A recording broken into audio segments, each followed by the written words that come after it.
संजीवनी अस्पताल बाल एवं शिशु रोग, general surgery, plastic surgery, neuro surgery, नेत्र रोग, फिजियोथेरेपी, स्त्री एवं प्रसूति रोग, हृदय एवं शुगर रोग, हड्डी एवं जोड़ रोग, कार्डियोलॉजी, दंत रोग, इमरजेंसी चिकित्सक सुविधाओं में एक भरोसेमंद नाम है। ICU, NICU, cath lab, hair transplant, private कमरे, urology, CT scan, laparoscopy, accident, trauma, heart attack, जले का इलाज, डायलिसिस की सुविधाएं उपलब्ध हैं। सभी मरीजों को खाना फ्री दिया जाता है। आयुष्मान भारत हरियाणा सरकार और रिटायर्ड फौजी भाइयों के इलाज, इंश्योरेंस और TPA पैनल पर सभी सुविधाएं उपलब्ध। पूछताछ मोबाइल नंबर 7027566691। मुद्दे थे जिसके ऊपर आज आपसे चर्चा भी करनी थी। सबसे पहला तो है कि हम एडवाइजरी तो जारी कर रहे हैं, मगर आपके माध्यम से भी तमाम नागरिकों से ये आग्रह कर रहे हैं कि इस महामारी के बीच में जो साइक्लोन है टुकाटे, उसका जो फ्लो है वो धीरे धीरे गुजरात से राजस्थान होते हुए हरियाणा की ओर आ रहा है। और कल देर रात मेट्रोलॉजिकल डिपार्टमेंट ने भी एडवाइजरी दी है कि आज दोपहर से लेकर कल शाम तक हरियाणा प्रदेश के तमाम जिलों के अंदर 50 किलोमीटर प्रति घंटे से भी ऊपर की विंड रह सकती है। और इसके लिए हम एडवाइजरी तमाम नागरिकों को जारी कर रहे हैं। उसके साथ तमाम डिप्टी कमिश्नर्स को भी आदेश दे रहे हैं कि इसकी रेगुलर मॉनिटरिंग रहे और किसी भी जान माल का नुकसान ना हो, इसके लिए जो संबंधित प्रबंध करने हैं वो करें। मेरा तो एक आग्रह तमाम नागरिकों से है कि अगले 48 घंटे अपने आप को सुरक्षित रखें और घर के अंदर रहें, क्योंकि स्पीड जो है 50 किलोमीटर पर आवर की ये इंक्रीज भी हो सकती है, जैसे मेट्रोलॉजिकल डिपार्टमेंट ने कहा। इस बार 1 अप्रैल से गेहूं की, सरसों की, 10 अप्रैल से दालों की प्रोक्योरमेंट हुई और आगामी 1 जून से सूरजमुखी की प्रोक्योरमेंट प्रदेश में रहेगी। टोटल जो आह्वान गेहूं का हुआ है वो 85,30,000 मेट्रिक टन हुआ है, जिसके अंदर पहली बार है कि रिकॉर्ड टाइम के अंदर 82,10,000 मेट्रिक टन हमने लिफ्टिंग भी करके गोदामों तक गेहूं को पहुंचा दिया है। सिर्फ 2 जिले हैं जिसके अंदर 95% से कम प्रोक्योरमेंट हुई है, वो फरीदाबाद और नूह है। और उसका कारण यही रहा है कि वहाँ सेंट्रल एजेंसी प्रोक्योरमेंट ज़्यादा करती है, FCI, और उनके गोदाम सीमित हैं प्रदेश के अंदर। तो हमने उनको एडिशनल मदद के लिए भी कहा है और उसका यही प्रयास रहेगा कि अगले 2 से 3 दिनों के अंदर इनके अंदर भी हम पूरी तौर पर लिफ्टिंग करा रहे हैं।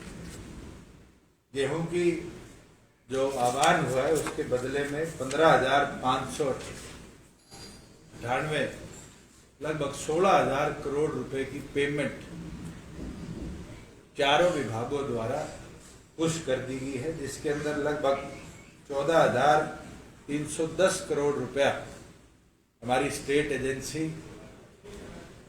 फूड एंड सिविल सप्लाईज, एफेड और वेयर हाउसिंग कॉरपोरेशन ने किया है और लगभग 1290 करोड़ रुपया फूड सिविल सप्लाईज ने फार्मर्स के खाते में दे दिया है।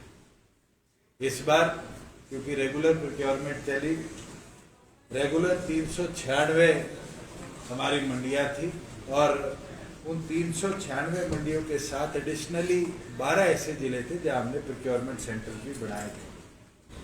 पहली बार है देश के अंदर अगर फार्मर की पेमेंट डिले करी गई तो उसको 9% इंटरेस्ट के साथ उसकी पेमेंट दी गई और जिसके अंदर लगभग 77 लाख रुपया एडिशनल हमने उन फार्मर्स को दिया है जिनकी पेमेंट डिले को टेक्निकल ग्लिच के कारण हुई या फिर किसी अधिकारी के वजह से।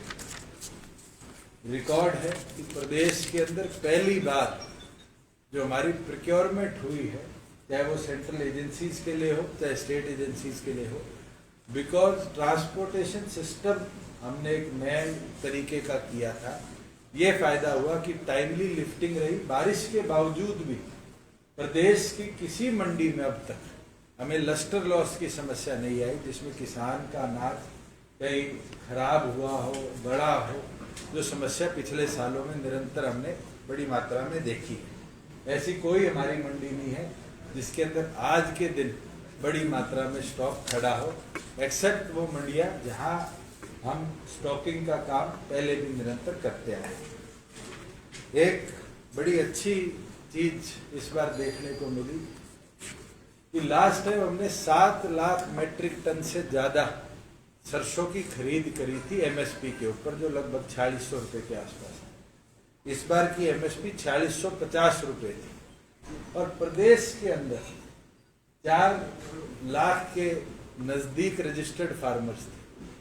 उसके बावजूद भी एक दाना सरकार को प्रोक्योर नहीं करना पड़ा।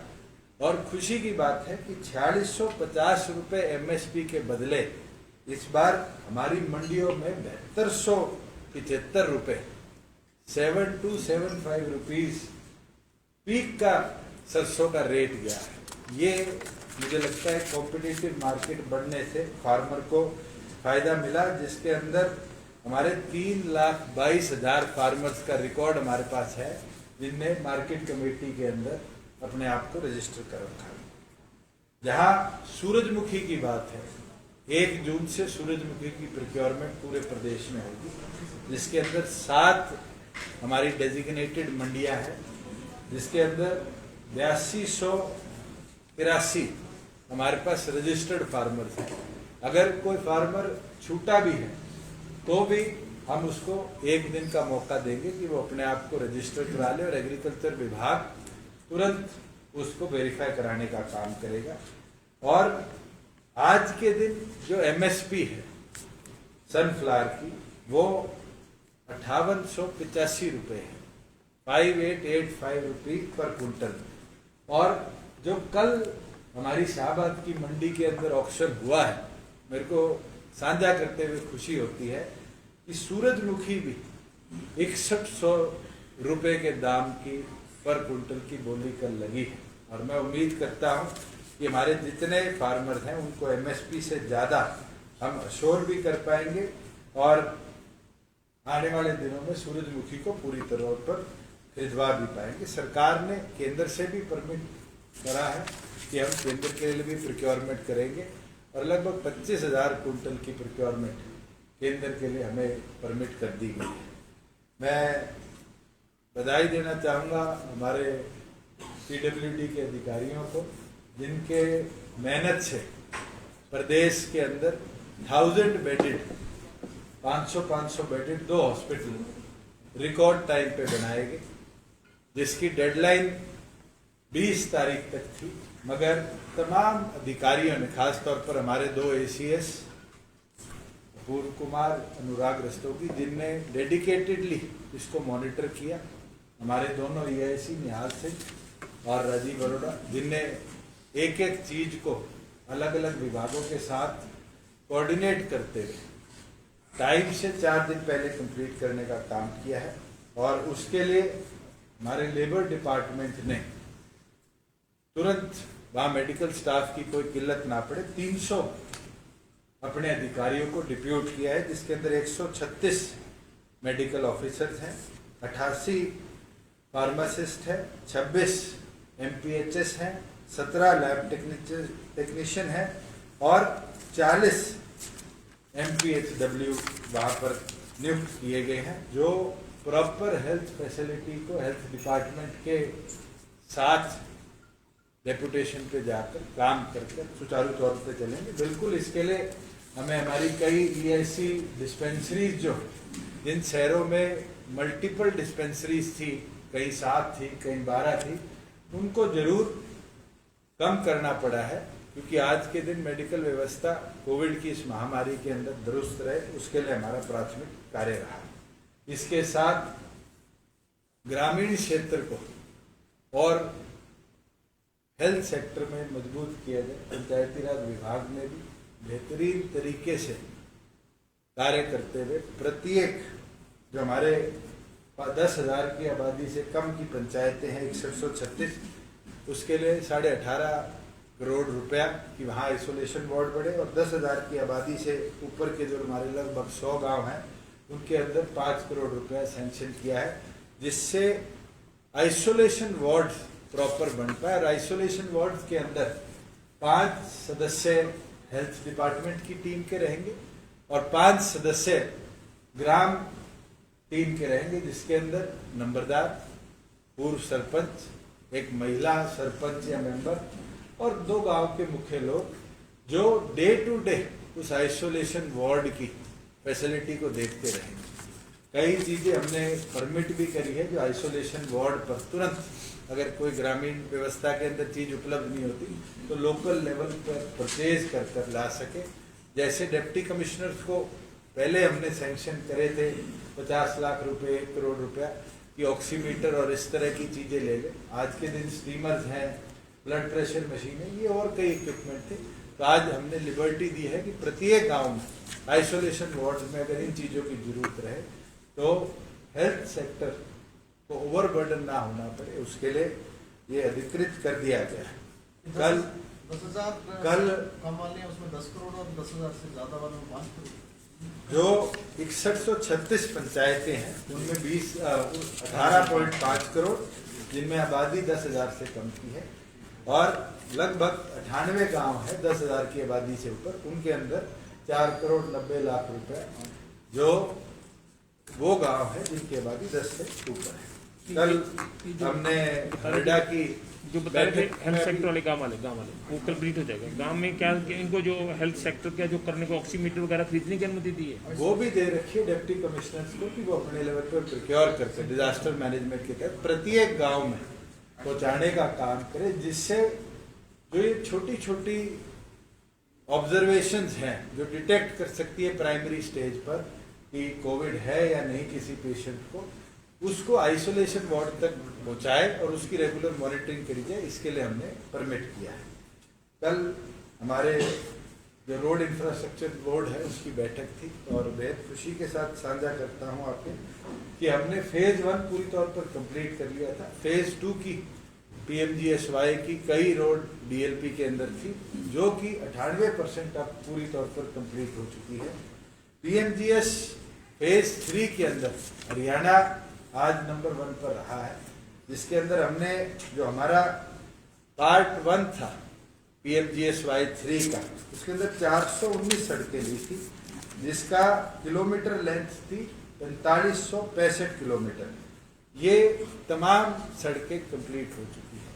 जो इसका बैच 2 था, बैच 2 के अंदर 103 सड़कें, 103 प्रोजेक्ट्स थे, जिसके अंदर 85 सड़कें थी और 18 ब्रिजेस थे, जिसकी कुल कॉस्ट 919 करोड़ थी। इसमें 110 किलोमीटर बनने हैं, जिसके अंदर से 963 किलोमीटर कंप्लीट हो चुके हैं। और अभी जो हमारा बैच 3 का पार्ट 1 और पार्ट 2 है, दोनों का सेंट्रल गवर्नमेंट से सैंक्शन आ चुका है। हरियाणा पहला स्टेट है जिसको बैच 3 के भी दोनों पार्ट्स का सैंक्शन मिल चुका है। इसके अंदर जो हमारा बैच 3 का पार्ट 1 है, इसके अंदर 83 रोड्स हैं, 600 लगभग 79 किलोमीटर की, जिसका कॉस्ट है लगभग 383.6 करोड़। और फेज 3 का बैच 2 जो है उसके अंदर 120 सड़कें हैं, जिसकी कुल लेंथ 1216 किलोमीटर है और कुल कॉस्ट जो उसका आएगा वो लगभग 550 करोड़ के आसपास आएगा। तो हमारा जो फेज 3 होगा इसके अंदर 203 प्रोजेक्ट्स हैं 1906 किलोमीटर के, जिसका टोटल कॉस्ट 982 करोड़ आएगा, जो केवल मात्र रूरल रोड इंफ्रास्ट्रक्चर डेवलपमेंट के ऊपर कार्य करेगा। जहाँ तक कोविड की बात है, निरंतर आप लोग अपडेट भी लेते आए हैं और हम देख रहे हैं कि पिछले 1 सप्ताह में हमारे मेडिकल स्टाफ ने, मेडिकल इंफ्रास्ट्रक्चर ने बेहद अच्छा काम करके जो हमारा पॉजिटिविटी रेट है उसको नीचे लाने का काम किया। और पिछले 2 दिनों में बड़े अच्छे रिजल्ट आ रहे हैं। जहाँ जितने लोग कोविड पॉजिटिव आ रहे हैं उससे बड़ी मात्रा के अंदर लोग ठीक होकर तंदुरुस्त होकर अपने घर के अंदर जा रहे हैं। और पिछले 2 दिनों के अंदर डिस्ट्रिक्ट वाइज भी जहाँ रिपोर्टिंग ली है वहाँ यही आ रहा है कि अब जो बिल्कुल अल्ट्रा क्रिटिकल पेशेंट्स थे उनके भी नंबर रिड्यूस हुए हैं और जो ऑक्सीजन सपोर्ट पे पेशेंट्स थे उनके भी नंबर बड़ी मात्रा में रिड्यूस हुए।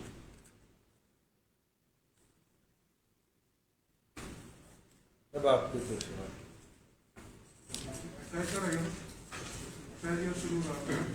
आज एक्साइज ईयर खत्म होना था। ये सरकार ने फैसला लिया था कि पिछली बार भी लॉकडाउन जो था उसके अंदर हमारे वेंट पूरी तौर पर बंद थे, आज भी पूरी तौर पर बंद है। तमाम DTCs को पहले ही हिदायत दे दी गई थी और ये हमने फैसला लिया है कि जितने दिन लॉकडाउन रहेगा प्रदेश के अंदर उतने दिन हम अपने एक्साइज ईयर को, जो करंट एक्साइज ईयर है, उसको एक्सटेंड करेंगे। क्योंकि इस दौरान हमारी एक बड़ी मेहनती DTC थी, वो कोविड की चपेट में आकर हमारा साथ छोड़ के चली गई। कई हमारे और अधिकारी थे वो हमारा साथ छोड़कर चले गए। प्रॉपर ऑक्शन आने वाले एक्साइज ईयर की हो जाए, इसके लिए डिपार्टमेंट ने निर्णय। सर, शराब की तस्करी न हो इसे कैसे सुनिश्चित किया जाएगा? तो कई जगह से ऐसी शिकायतें भी। देखिए, जहाँ तक हमारे प्रदेश के अंदर डिस्टिलरीज की बात है, उनके कोई भी नए परमिट वहाँ से रिलीज के इशू नहीं हुए हैं। जो हमारे वेयर हाउसेज हैं जिनको L1 L13 बोलते हैं, उनकी प्रॉपर मॉनिटरिंग करी हुई है, रिकॉर्ड हमारे पास मेंटेन्ड है। और जो दूसरे प्रदेशों से आ रहा है उसके लिए हमने पुलिस को भी लिखित तौर पर हिदायत दी है कि बॉर्डर्स पर सख्ती बढ़ाई जाए। क्योंकि बड़ी मात्रा में, क्योंकि पंजाब में, राजस्थान में, दिल्ली में आज वेंट्स खुले हैं, उन प्रदेशों से आज हमारे प्रदेश में शराब आ रही है और उसके लिए पुलिस को हमने पहले हिदायत दी है कि वो बॉर्डर पे सख्ती बढ़ाने। सर, इससे लॉस कितना हो रहा है पर डे पर मंथ का, अगर आप हमारे एक्साइज ईयर के अंदर तो जितने दिन एक्साइज ईयर 365 का है चलेगा, उसके बाद ही लॉस प्रॉफिट दी जाएगी। आज के दिन तो 0 डे है। अगर वेंड बंद है और हम उसको आज कंपेयर नहीं करें तो मुझे नहीं लगता कि स्टेट को इससे कोई रेवेन्यू।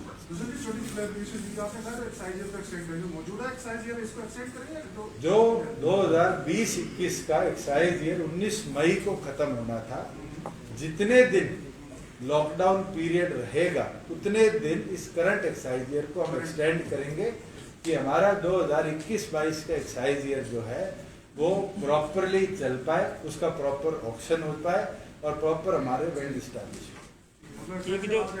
एक लॉकडाउन से जो इंडस्ट्री है वो कितनी चल रही है, कितना हमारा वैट कलेक्शन, GST कलेक्शन पे असर पड़ा है, वो अगर आपको डाटा हो। जब वैट कलेक्शन की बात है, डाटा पेट्रोल का और डीजल का हमने मंगाया था और जब से प्रदेश में लॉकडाउन लगा है 27% हमारी डीजल की सेल और 30% पेट्रोल की सेल में गिरावट आई है, जिसका डायरेक्ट इम्पैक्ट हमारे VAT कलेक्शन पर आता है। उसके साथ साथ बहुत सी ऐसी इंडस्ट्री है जिसको केंद्र के आदेश अनुसार बंद किया गया है और बहुत सी ऐसी इंडस्ट्री है जो आज क्योंकि मार्केट डिमांड बड़ी लिमिटेड है उस कारण बंद हुई है। मगर हमारी ओर से सरल हरियाणा पोर्टल पर कोई ऐसी एप्लीकेशन नहीं है जो 24 घंटे से ज़्यादा किसी भी इंडस्ट्री को आज ऑपरेशन के अंदर परमिट करने को रोका गया।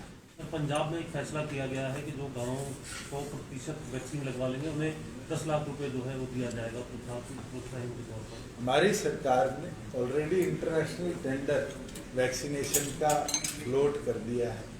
हमारा प्रयास है कि अधिक मात्रा में वैक्सीनेशन प्रिक्योर करी जाए उन कंपनी से भी जो ICMR द्वारा अप्रूव्ड है और इंटरनेशनली अवेलेबल है। मैं तो आज एक आर्टिकल पढ़ के हैरान हुआ कि रशिया ने टूरिज्म शुरू कर दिया वैक्सीनेशन।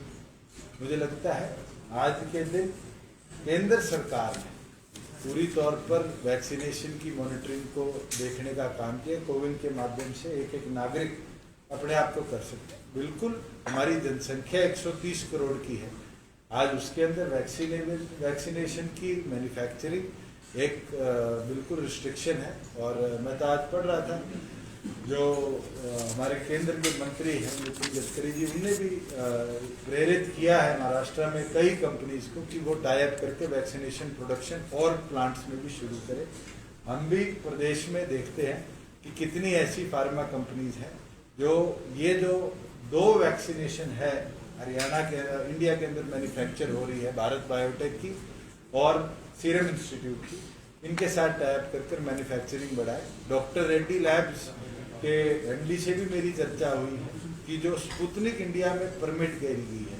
उसकी मैन्युफैक्चरिंग भी हरियाणा में किसी प्लांट पे कराए, और आने वाले समय में हरियाणा के अंदर हम प्रयास करेंगे कि टाई अप कर स्पुतनिक का भी बिजनेस टू गवर्नमेंट प्रोक्योर कर हम अपने सिटीजन्स को प्रोवाइड कर पाए, डिपेंडिंग उनकी अवेलेबिलिटी क्या है। वो सब जो गांव है उनको कोई प्रोत्साहन करेंगे 100% अगर आबादी गांव की पहले हम जो है इंश्योर तो कर पाए कि उस जनसंख्या के लिए टाइमली वैक्सीनेशन प्रोवाइड कर पाएंगे। अभी तो ये क्राइसिस आ रखे हैं दिल्ली के अंदर जो हम देखते हैं, या शोर ज्यादा है कि सेकेंड डोज भी अवेलेबल नहीं। हमारे प्रदेश में तो ये दिक्कत नहीं है, टाइमली सेकेंड डोज हर नागरिक को मिल रही है। और फर्स्ट डोज के लिए भी ये डाटा भी सामने आया है कि हमारे जो बॉर्डर के एरियाज हैं, जितने हमारे ऐसे डिस्ट्रिक्ट्स हैं या सेंटर्स हैं जो बॉर्डर पे हैं, दूसरे प्रदेशों से भी लोग आकर वैक्सीनेशन करा कर जा रहे हैं, बिकॉज नेशनली ये सब कोविन के ऊपर मॉनिटर किया जा रहा है। मगर हमने ये हिदायत पहले भी इशू कर दी है कि शहरों के साथ साथ गांव के अंदर भी बड़ी मात्रा में वैक्सीनेशन ड्राइव चलाएगी। कोविड को लेकर स्थिति कोविड को लेकर यह कि गांव में इसका संक्रमण बहुत तेजी से बढ़ रहा है, तो गांवों में इसके संक्रमण को रोकने के लिए पंचायतों को आपने वित्तीय सहायता के अलावा और क्या निर्देश दिए हैं? इसके साथ साथ एक और ऐड करूंगा, दीपेंद्र हुड्डा ने ये कहा अभी हाल ही में कि सरकार जो मौत के आंकड़े हैं उसको छुपा रही है, खासकर ग्रामीण इलाकों में बहुत बुरा हाल है। तो क्या वाकई में इसमें क्या स्थिति है? ग्रामीण अंचल में 30 से 50 हजार के आपने कहा था जो गांव में आइसोलेशन सेंटर के लिए सहायता मिलेगी, कितने पंचायतों को मिल गई है और क्या तमाम पंचायतों को स्टेट से रिलीज कर दिया गया है, यूटिलाइजेशन भी प्रॉपरली इंश्योर करी जा रही है। आज के दिन अधिकतम गांव के लोगों ने सरकार के साथ जुड़कर अपने लेवल पर आइसोलेशन वार्ड बना दिए गए। और मेरे एक एग्जांपल आपके साथ शेयर कर सकता हूँ, हमारे एमएलसी है उत्तर प्रदेश में संजय लाठर, उनका मेरे पास फोन आया कि उनके स्वयं गांव में बूढ़ा खेड़ा लाठर के अंदर कोविड का इंक्रीज हुआ है, स्पेशल कैंप वहां लगाया गया। उनके गांव के अंदर 500 से अधिक लोगों को जो हमें आशंकित थे उनको टेस्ट कराया गया। और ये एक केस नहीं है, ऐसे सातरोड का भी एक केस सामने आया हिसार के अंदर, बड़े गांव के अंदर, क्योंकि टाइमली डिटेक्शन नहीं हो पाई, कई लोगों ने बुखार आने पर रिपोर्ट नहीं करी गई, इसलिए प्रॉपर टेस्टिंग प्राइमरी फेज में नहीं हुई। आज के दिन तमाम डिप्टी कमिश्नर्स को रैपिड टेस्ट किट्स के साथ भी इक्विप कर दिया गया है भारी मात्रा में, और आरटीपीसीआर की रिपोर्टिंग और कैपेसिटी को भी इंक्रीज किया गया है, जिससे ज्यादा से ज्यादा लोगों का आरटीपीसीआर हम करा पाए।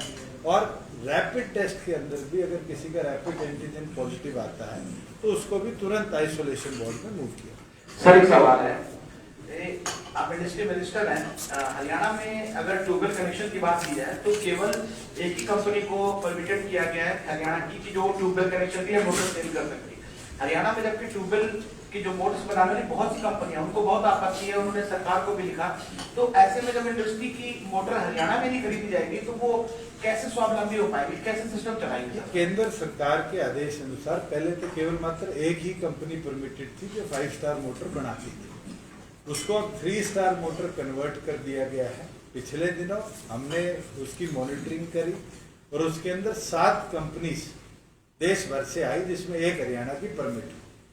कई साथियों ने, इंडस्ट्री के जो मैन्युफैक्चरर्स हैं, उनने भी मेरे को लिखित तौर पर भेजा है, और इसके लिए मैंने पावर डिपार्टमेंट की कल बैठक बुलाई है, जिसके अंदर फिर हम ये निर्णय लेंगे कि इसको प्रॉपरली रिव्यू किया जाए, और जितनी हमारी ऐसी एमएसएमई है या इंडस्ट्री है जो आज के दिन सबमर्सिबल मोटर ट्यूबवेल की बनाती है, जो 3 स्टार रेटिंग जो सेंटर निर्धारित है उसको अगर ले सकती हैं तो बिल्कुल उनको भी आने वाले समय में परमिट देंगे। ये मैंने आपसे पूछा था, इंडस्ट्री हमारी चल कितनी रही है?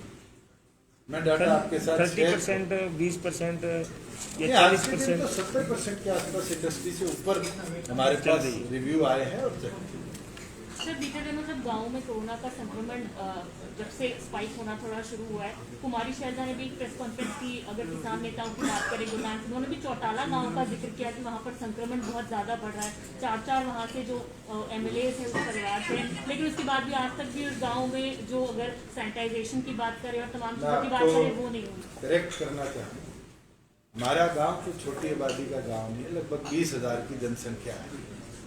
उसके अंदर 2 बार सैनिटाइजेशन भी हो चुकी है, स्पेशल मेडिकल चेकअप कैंप्स भी लगी है। उसके अंदर एक 2 मंजिली हॉस्पिटल भी है जहाँ डॉक्टर्स भी अवेलेबल है। ऑक्सीजन सिलेंडर क्योंकि हिसार से भरकर आता था, उसके अंदर देरी होती थी, जिसका बहुत बड़ा मुद्दा बनाया गया। उसके लिए स्वयं मैंने भी 17 ऑक्सीजन कॉन्सेंट्रेटर वहाँ परसों पहुँचा दिए थे कि इस तरह के स्टॉक ग्रैब अरेंजमेंट हम बना पाए। और ये कोई एक चौटाला गांव की बात नहीं है, ये जो मैं 98 गांव बता रहा हूँ जिनकी आबादी 10,000 से ज़्यादा है, प्रत्येक गांव उठाओ, आप सिसाई उठा लो, मोखरा उठा लो, मदीना उठा लो, सीसवाड़ उठा लो, ऐसा कोई गांव नहीं है जिसकी 10,000 से ऊपर की आबादी हो वहाँ संक्रमण ना फैला।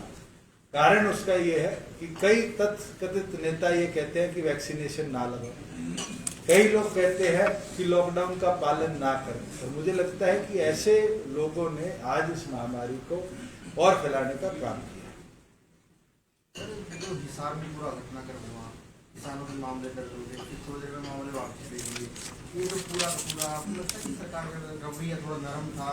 आने वाले दिनों में मैं हिसार वाली घटना पे तो कुछ नहीं कहूँगा, मगर उन 40 नेताओं से कहना चाहूँगा कि नवंबर से लेकर आज मई आ 3 कानूनों पे एक भ्रम फैलाया गया और कहा गया कि किसान को मार देंगे, उसके दाम घटा देंगे।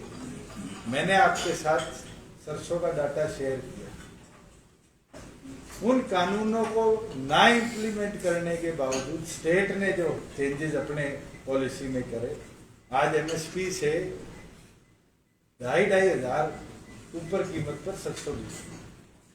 सूरजमुखी आज MSP से 300 रुपये तेजी पे चल रही है।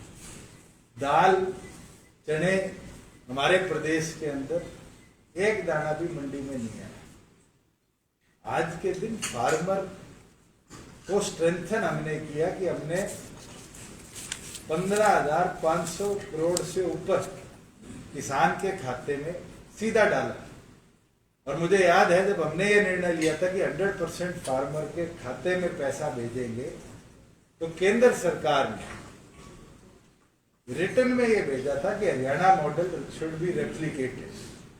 और खुशी होती है आपके इस सवाल का जवाब देते हुए कि जो लोग इसका विरोध करते थे कि किसान के खाते में पैसा नहीं जाना चाहिए, आज उनकी सरकार ने पंजाब के अंदर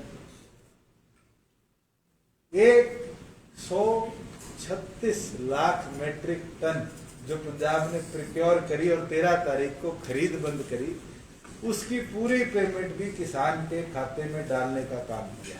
मैं तो चाहूंगा कि आप लोग, आपकी जितनी बीट पंजाब के अंदर है, फार्मर से जाके चर्चा करें, उनसे पूछे कि जो लोग कहते थे मंडियां बंद हो जाएंगी, क्या उन लोगों को आज जवाब नहीं मिला कि उन्हीं मंडियों में प्रिक्योरमेंट हुई, मगर पैसा किसी और को नहीं, सीधा किसान को खाते में मिलने का काम। लेकिन चौधरी बीरेंद्र सिंह ने कहा है, चौधरी बीरेंद्र सिंह अगर आपने सुना हो, देखा हो, उन्होंने फेसबुक भी लिखा है कि जो हिसार वाली घटना पर उन्होंने कहा है कि अब ज़्यादा समय हो गया है, केंद्र सरकार तुरंत किसानों से बातचीत करके इसका हल निकाले, अब समय नहीं है, इसको जितनी जल्दी उसके इसका समाधान निकाले। केंद्र सरकार को मैंने भी लिखित में प्रधानमंत्री से भी आग्रह किया था कि आप टीम गठित करिए। केंद्र ने भी कई बार ये संदेश भेजा है इन 40 नेताओं को कि आप आकर चर्चा करें, विषय पर बात करें।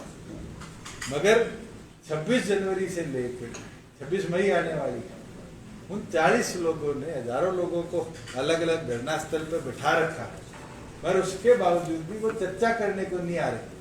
ये साबित कर देता है कि उन लोगों की मंशा आज किसानी को बचाने की नहीं, अपने खुद के निजी फायदों की। और मैं तो देख के हैरान था, हिसार की घटनाक्रम के अंदर जो संयुक्त किसान मोर्चा उसके अंदर सिर्फ 2 ही नेता हरियाणा में मिले जो पहुंचे।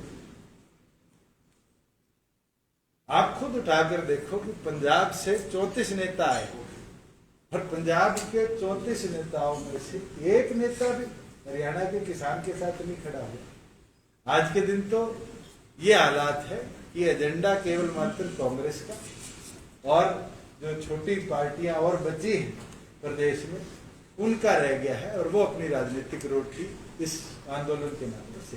सर, व्यापारी वर्ग आपकी तरफ देख रहा है कि 3 सप्ताह तक लॉकडाउन जो है वो बढ़ा दिया गया, अब 50% कम करीब केस आ चुके हैं, कब तक और लॉकडाउन रखने का मतलब? हमने इस हफ्ते के अंदर रिव्यू करना है। मैं भी एसोचैम के और अलग अलग एसोसिएशन के मेंबर के साथ आने वाले दिनों में वीडियो कॉन्फ्रेंस करूंगा और अगर उनकी मांग होगी तो जरूर आने वाले हफ्ते के अंदर अगर डाटा ऐसे ही स्टैग्नेंट रहा और कोविड के नंबर्स में स्पाइक नहीं आया तो जरूर स्टेट रिलैक्सेशन अलग अलग चीजों में दे सकती है जिससे बैक टू नॉर्मलसी लाइफ आए। सर, कोविड-19 के टाइम में भी जो आयुष्मान बीमा योजना इसके लाभार्थियों को इसका जो फायदा है वो दिया जा रहा है अभी कोविड टाइम में भी? बिल्कुल दिया जा रहा है और इसके अंदर हमारे जितने नंबरदार थे उनको भी हमने इंक्लूड करने का काम किया और BOCW के जितने हमारे मेंबर थे उनको भी आयुष्मान भारत के अंदर इस साल हमने इंक्लूड किया। किशन जी, मैंने पहले भी पूछा था आपसे, क्या जो कोविड की स्थिति है उसके अंडर रिपोर्टिंग हो रही है? आप मानते हैं ऐसा कि आप लोगों को कुछ कम करके दिखाया जा रहा है? दीपेंद्र हुड्डा ने इस मुद्दे को उठाया।